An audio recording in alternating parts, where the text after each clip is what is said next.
Бүгін Ақордаға бірнеше елдің дипломаттары келді. Швеция, Грузия, Мьянма және Кипр елдерінің жаңадан тағайындалған елшілері мемлекет басшысына сенім грамоталарын тапсырды. Қасым-Жомарт Тоқаев оларда Қазақстандағы миссиясының ресми түрде басталуымен құттықтап, екіжақты байланыстарды одан әрі нығайту жұмыстарына табыс тіледі. Қазақстанның достық және өзара тиімді қарым-қатынастарды нығайтуға бағытталған бейбіт әрі ашық сыртқы саясат жүргізіп отырғанын айтты. Мемлекет басшысы дипломаттардың жұмысына үкімет тарапынан жан-жақты қолдау көрсетілетінін атап өтті.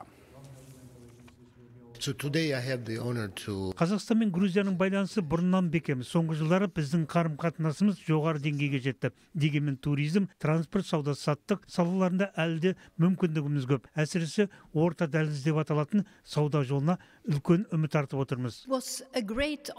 Швеция Қазақстан президентінің реформаларын жүзеге асыруда өте жақсы серіктес. Біз инфрақұрылымды дамыту, IT және телекоммуникация салаларын жаңғырту мен университеттер арасында студенттер алмасу жұмысын жалғастыруды көздеп отырмыз.